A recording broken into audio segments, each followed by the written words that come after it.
Mga kapuso, ang inyong nakikita ay ang satellite image ng Typhoon Bavi na ganyan na po kalawak at kakapalang ulap habang nag-iipon ng lakas sa Philippine Sea. Saktuhan nitong Linggo at Lunes ngayong araw. Heto na yan nang pumasok sa Philippine Area of Responsibility kaninang madaling araw. Pinangalanan niyang Super Bagyong Inday. Bukod sa lawak na sakop nito ay kita rin ang hinahatak nitong habagat na nagpapaulan hanggang Mindanao. Sa ngayon, may nakataas ng wind signal number 1 sa 12 probinsya sa Luzon. Ang latest sa ating panahon ihahatid namin maya-maya lamang.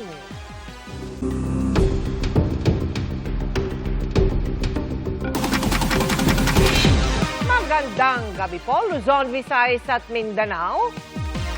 Sa Day 3 ng impeachment trial ni Vice President Sara Duterte, inusisa ng depensa ang credentials at kredibilidad ng NBI agent na nag-imbestiga sa video ng umano'y pagbabanta ng bise kay Pangulong Marcos. Sinubok ang kaalaman niya sa kaso maging ang accuracy ng sinabit niyang transcript ng online press con kung saan naganap ang umano'y pagbabanta. Ipinalabas din ng depensa ang bahagi ng online press con noong November 2024 kung saan nakita ang emosyonal na Chief of Staff ni Duterte na si Attorney Zuleika Lopez bilang konteksto raw ng mga salitang binitawan ng bise.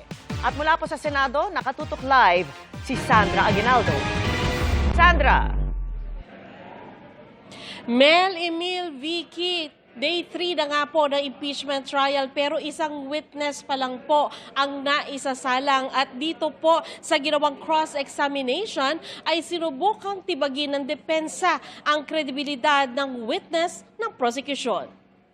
Of investigation dated February 10, 2020. Sa cross-examination sa witness ng prosecution na si John Mark Calilong, senior agent ng National Bureau of Investigation, sinubukan ng depensa na questionin ang kanyang kredibilidad. Si Calilong ang nag-imbestiga sa video ni Vice President Sara Duterte na ayon sa prosecution ay pagbabanta sa buhay ng Pangulo, First Lady at dating Speaker. My question is, if you know, did the President file any criminal complaint against the Vice President? I have no personal knowledge, sir. Did the First Lady Lisa Araneta Marcos file any criminal complaint against VP Sara? I have no personal knowledge. How about the Speaker, Martin Romualdez? Did he file any criminal complaint against VP Sara as a result of the November 23, 2024 online press conference? I have no personal knowledge. Did you really investigate this case? Oh, Your Withdrawn, Honor, Your Honor. argument that the Withdrawn. Your Honor, please. Withdrawn. Sa pagtatanong ng depensa, sinabi rin ni Calilong na hindi kinuna ng NBI ng affidavit ang Pangulo at ang iba pang kasama niyang sinasabing pinagbantaan. Ilang personalidad lang daw ang nakuna nila ng affidavit dahil mga pangalan nila ang nakita sa video. Nagtanong si Senator Judge Alan Peter Cayetano sa witness. In your reports, did you characterize it as a conditional threat? Kasi kung hindi naman siya pinatay, the logical implication is that there's no threat against the... So I'm not saying it's not illegal, immoral to contract a killer. It wasn't a conditional in your mind because may kinausap na. Even with or without, sir, it's still considered a threat. But your initial assessment, yung personal mo as an investigator, this is an investigation of the whole NBI, but yung personal mo. The threat is absolute, sir. Okay.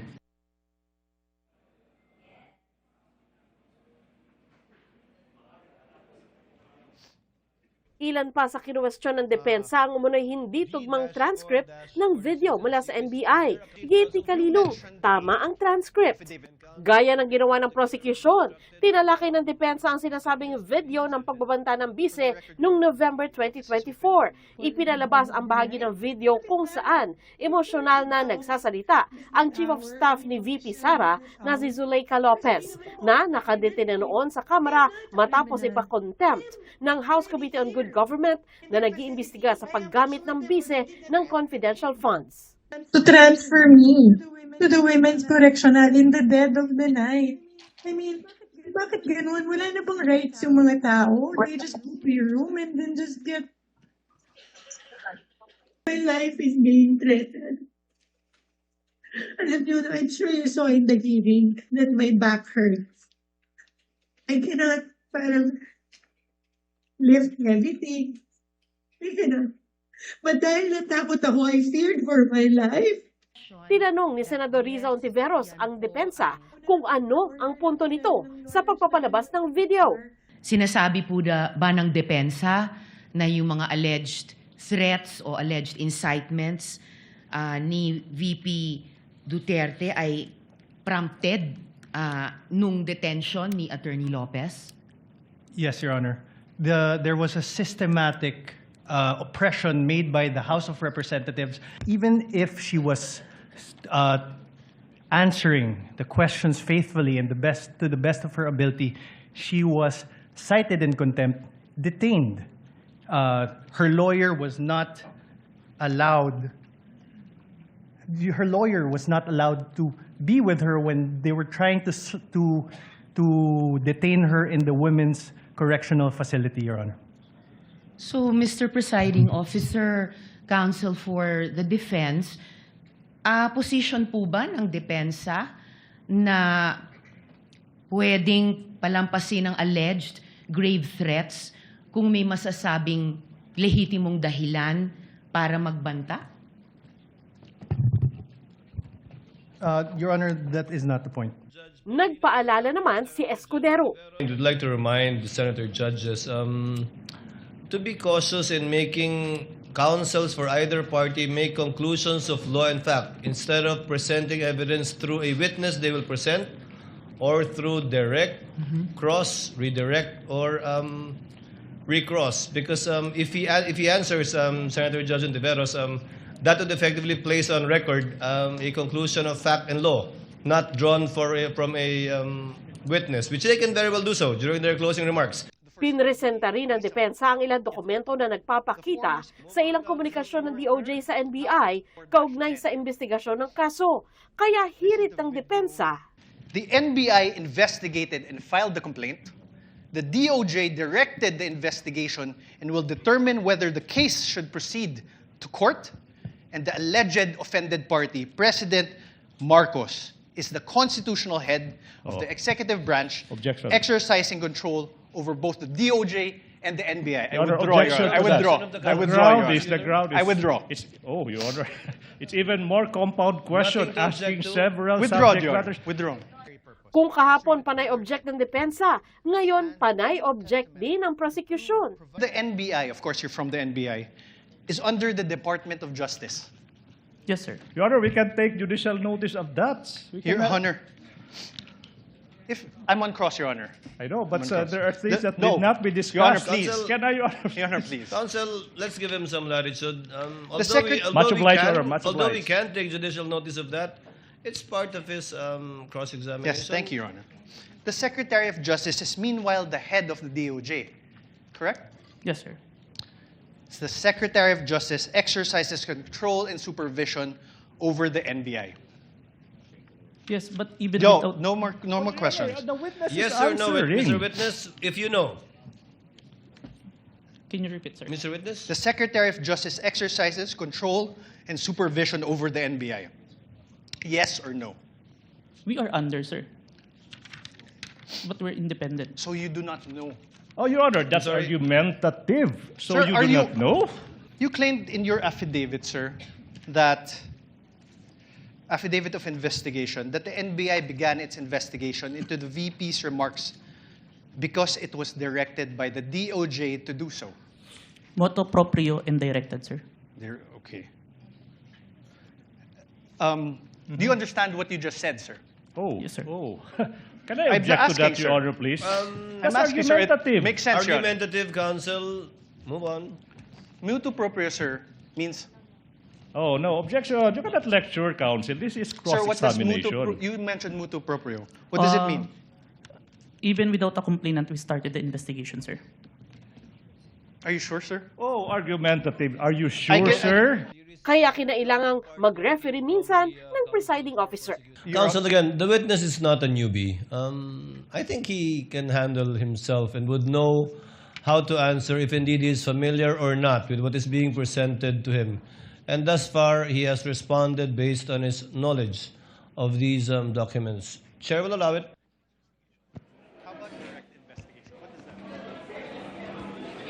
Vicky, matapos nga ang pagdinig ay o matapos ang cross-examination ay tinapos na yung pagdinig ngayong araw na ito at magpapatuloy po ito sa Lunes. Vicky?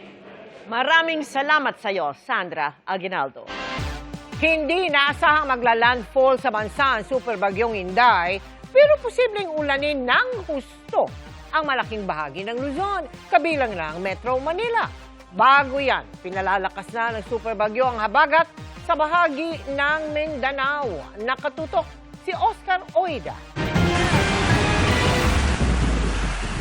Pinadapa ng malalakas na hangin ang tolda sa palengking ito sa Sharif Agwak, Maguindanao del Sur kahapon.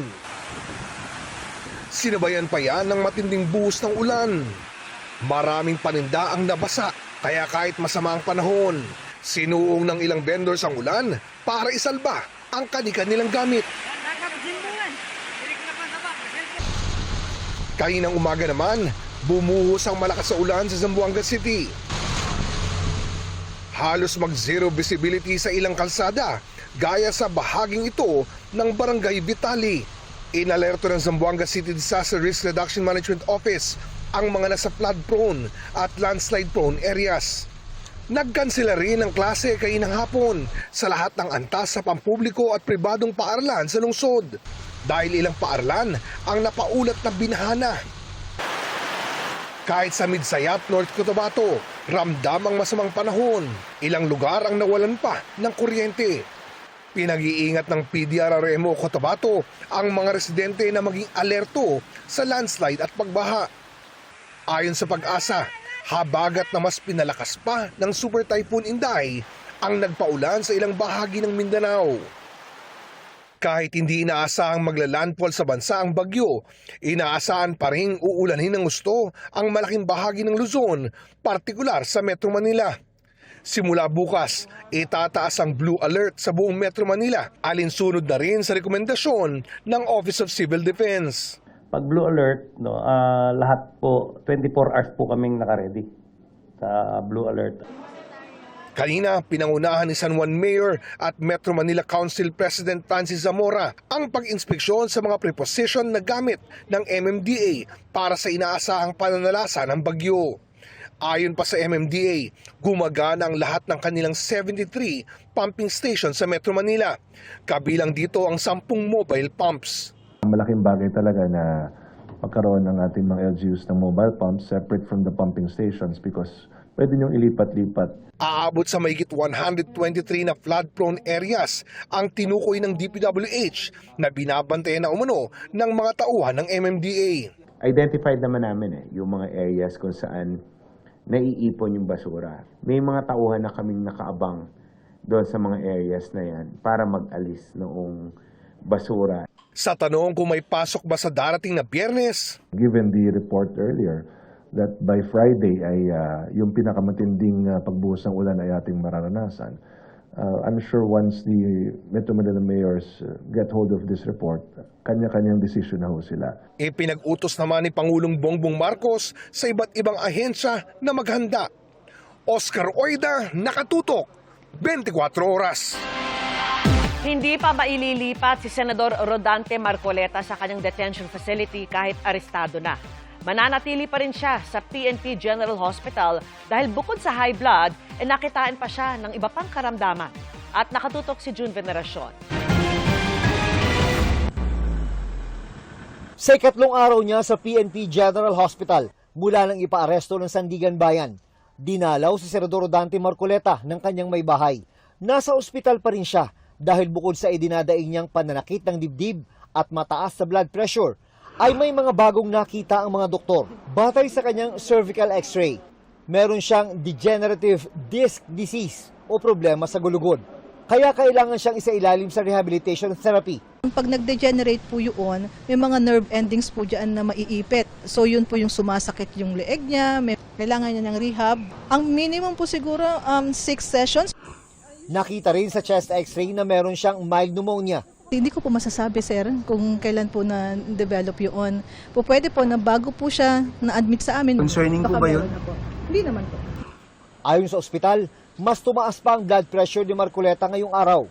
Nasa 160/90. May mga medical test pa raw na gagawin kay Senador Rodante Marcoleta na lahat ay pwede naman daw gawin dito sa PNP General Hospital. Naniniguro lang daw ang PNP bago i-discharge ang senador. Pero hindi pa masabi ng mga doktor kung kailan ito posibleng mangyari. Hindi pa po siya fit for travel at marami pa nga pong test and hinihintay pa yung results naman ng ibang test na nagawa na sa kanya na kailangan pa pong gawin. Bantay sarado pa rin naman anya ang senador ng mga pulis sa labas ng kanyang hospital room dahil nga sa sinilbihan ito ng warrant of arrest at hold departure order ng Sandigan Bayan 3rd Division noong Lunes. Dahil yan sa kasong plunder kaugnay ng pagtanggap niya ng 75 million pesos mula sa ilang individual noong congressman pa lang na di niya idineklara. Wala pong VIP treatment, sir? VIP treatment? Nakakulong na siya, paano? Nasa ospital. Nasa ospital. Nakakulong sa ospital. Iniutos naman ng Sandigan Bayan 3rd Division na magsumite ang PNP ng report tungkol sa status ng kustudiya kay Marcoleta at ang latest sa kanyang medical condition sa loob ng 24 oras mula sa pagkakatanggap ng utos. Kailangan nila ang mga nasabing report bago maglabas ng commitment order o utos kung saan ikukulong si Marcoleta. June Veneracion, Nakatutok, 24 oras. Mga kapuso, kalaboso sa Calabanga, Camarines Sur ang itinuturong leader ng Basag Kotse Gang. Sa hiwalay na operasyon sa Laguna, tiklo naman ang suspect umano sa pagtangay ng motorsiklo. Tunghayan sa aking eksklusibong pagtutok. Ano sabi? Magsisilbi sana ng warrant of arrest ng mga pulis pero wala raw sa location ng suspect, sabi ng ina nito. Sino nandito kanina umuwi? Umuwi po. Para makausapin na natin. Dinaanan ng mga pulis sa diplomasya. Di po kasi yung para-parehas umuwi. Diba sabi ko po sa inyo? Umuwi po kanina. Sabi ko, naghahanap sa'yo. Ano sabi?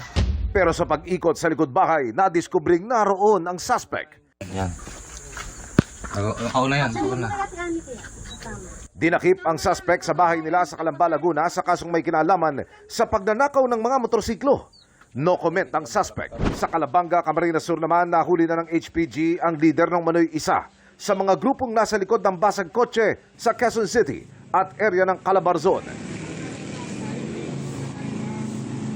Ang kanyang mga kasabwat, una nang nahuli ng mga pulis. Sa tulong na rin nating mga informants at ng community at ating mga tauhan sa RSPU 4A kung saan ay naglunsad sila ng isang intelligence operation upang matuntun natin itong mga sindikato na to. No comment ang suspect. Tip ng HPG para hindi mabiktima ng Basag Kotse Gang. Upang tayo ay makaiwas na maging biktima ng basag kotse, unang-una po, pumarada po tayo sa medyo isang ligtas na lugar. At ang pangalawa pong tip na maibibigay namin ay kung meron po kayong mga valuables, maaari pong itago nyo kung saan po ay hindi takaw tingin. At gaya ng mga previous naming reminders, kung kaya niya pong mag-install ng mga security features sa ating mga sasakyan, pakilagyan po natin. Emil Sumangil, Nakatutok, 24 oras. Inirekomenda ng National Prize Coordinating Council kay Pangulong Bongbong Marcos na palawigin pa ng 60 araw ang 50 pisong price cap sa kada kilo ng bigas. Pinag-aaralan din kung ihihinto muna ang pag-aangkat ng bigas. Nakatutok si Bernadette Reyes. Imported rice ang binibili ni Tess Castillo dahil mas mura anya kaysa local rice o ani ng mga magsasaka sa Pilipinas. Hanggang 50 piso ang kilo nito ayon sa monitoring ng Department of Agriculture o DA, habang 58 pesos na ang kilo ng local rice. Kasi makakatipid na medyo maganda yung quality. Dati nasa 60 siya eh. 55 yung pinakamababa. Ngayon, simula po nung nag-50 ay medyo nakakabili na ng medyo marami. Ayon din sa DA, mas mataas ang inangkat na bigas ng Pilipinas sa unang 6 na buwan ng taon kumpara sa parehong panahon nung nakaraang taon. Makatwiran nila ito para hindi umasa lang sa lokal na ani na apektado na nagmahal na petrolyo at fertilizer at may parating pang hamon. Looming effect ng El Nino. Hindi naman umano nalulugi ang mga lokal na magsasaka sa mga idinagdag noong imported na bigas. Nabibili pa rin kasi ang mga ito at tumaas pa nga ang bili ng National Food Authority o NFA sa lokal na palay. Pero simula Setyembre, mag-aani na ang mga lokal na magsasaka. Kaya pinag-aaralan na kung pansamantalang ipatitigil ang pag-angkat ng bigas sa mga susunod na buwan, depende kung sapat na ang ani nila. Kailangan din natin ng enough supply na mura at ma-assure natin yung stability ng volume natin hanggang end of the year. Samantala, nirekomenda na ng National Price Coordinating Council kay Pangulong Bongbong Marcos na palawigin pa ng 60 araw ang 50 pesos na price cap sa imported na bigas. Nakatulong anya ito sa pagpapababa ng inflation o yung bilis ng pagmahal ng presyo ng mga produkto at serbisyo sa bansa ayon sa DA. Pero tutol ang ilang rice retailers dahil hindi na umano sila kumikita. Kahit hindi na siguro, para malaya magtinda yung kasi hindi rin kami makapagtinda ng maayos na, kumbaga, pag tinaasan mo, baka mamaya hulihin kang... Hinihimok ng DA ang mga rice traders at importers na limitahan na muna ang pag-import ng 5% broken rice para bigyang daan ng local rice. Bernadette Reyes, Nakatutok, 24 Oras. Itinalaga ni Pangulong Bongbong Marcos bilang Cabinet Secretary si dating Department of Interior and Local Government Secretary Benjamin Abalos Jr. Inanunsyo yan ni Palace Press Officer Undersecretary Claire Castro ngayong araw. Ani Castro, tutulungan ni Abalos ang Pangulo sa pamamagitan ng pagbibigay ng mahalaga na papanahon at strategic advice sa mga issue na nakakaapekto sa usaping politikal sa bansa. Bago ang naturang pagtatalaga, nagsilbi bilang kalihim ng DILG si Abalos mula 2022 hanggang 2024. Tumakbo siya sa pagkasenador noong 2025 pero bigong manalo. Tinutugis ngayon ang isang babaeng nanloob sa magkakaiwalay na bahay sa Navotas City. Kabilang sa mga perang tinangay umano ng suspect, pambili pa naman ng gamot. Nakatutok si Gabriel Gonzalez. Dakong 2:00 ng hapon nitong Lunes, nagpapahinga ang isang senior citizen sa kanyang bahay sa barangay Sipak Almacen, Navotas. Nang pumasok ang isang babaeng nakaitim na t-shirt at dahan-dahang kinuha ang wallet sa nakasabit na sling bag sa kama. Makalipas ang ilang sandali, ibinalik niya ang wallet sa bag. Sakto namang nagising ang lalaki at ang kasama niya sa bahay. Nakipagkwentuhan pa ang babae saka umalis. Batay sa Facebook post ng anak ng biktima, natangay ng babae ang 2,000 piso mula sa kanilang bedridden na tatay. Pambili raw sana ito ng kanyang gamot. Sa barangay Bagong Bayan South naman, bandang 3:30 ng hapon nang makita ring pabalik-balik sa isang compound ang naturang babae. Pumasok siya sa isang bahay at agad ding lumabas. Natangay na pala noon ng babae ang cellphone nang nakatira sa bahay. Ayon sa pamangkin ng biktima, nagulat ang kanyang tiyuhin nang makitang wala na ang china-charge niyang cellphone. Siguro naka-9 miss call ako dun sa phone niya, wala. Tapos pumunta po ako sa kapitbahay niya na baka pwede po kung maano po yung CCTV nila. Nagulat kami babae. Tapos sabi ko, hindi pamilyar. Ipinost niya online ang litrato ng babae para matuntun. Nagulat daw siya na may iba pa palang nabiktima ang babae. Kasi may nag-reach out po sa akin na ibang naging victim niya, may sakit po yung tatay nila, bedridden. Meron naman daw pong 18,000, worth 18,000. Tapos yung nanakawan niya din po, may sakit din, pambili din ng gamot po. Hindi raw kilala ng barangay ang babae. Hindi ho talaga nila nakita kung taga rito yan o ano. Parang masasabi po talagang dayo siya. Pasado 4:00 naman ng hapon, nahuli kamang parehong babae na pumasok sa bahay mismo ng chairman ng barangay Bagong Bayan North. Nakita raw ng kanyang anak ang babae, kaya agad itong lumabas. Buti nandun yung anak ko sa may CR. Nung pagbukas niya, nakita niya, nandoon, may balak na siyang kunin. Nagulat yung anak ko, kasi sinita ng anak ko, sabi, "Oy, bakit ano yan?" Sabi niya, nakagawa siya ng dahilan, sabi, "Bibili lang ako ng yelo." Ayon sa barangay chairman, problema sa kanilang lugar ang kawalan ng CCTV cameras dahil ninanakaw raw ang mga kable nito. Ayon sa pulisya, nagsasagawa na sila ng investigasyon para matukoy ang pagkakakilanlan ng babae. Siguro buti pa sumuko na siya. Mas mahirap pa kung mahuli yan siya sa akto na nagnanakaw, na maari siya mapatay o madumog. Gabriel Gonzalez, Nakatutok, 24 Oras. Happy midweek, chikahan mga kapuso, a trip down memory lane para kay Sanya Lopez ang pagbabalik at GMA Prime ng First Yaya. Super happy si Sanya dahil mainit pa rin itong tinanggap ng mga kapuso. Makichika kay Nelson Canlas. Okay guys, we're back. Kinagigiliwan ng TikTok acting challenge ni Sanya Lopez at ng First Yaya co-star niyang si Kakay Bautista. Laugh trip ang pagsambit nila ng mga katagang First Yaya na. Gamit ang iba't ibang emotions tulad ng supportive, May supportive. First Yaya na. Ako ang supportive na friend. Yan. First Yaya na. disappointed, First Yaya na. First Yaya na. nagbabanyo, First Yaya na.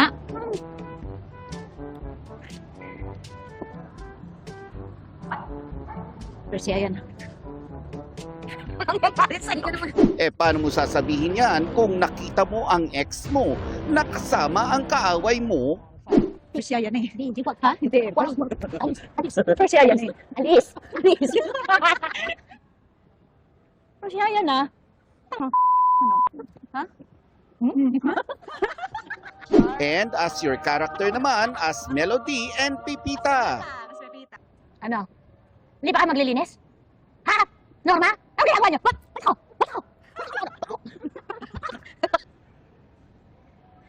Sir, First Yaya na.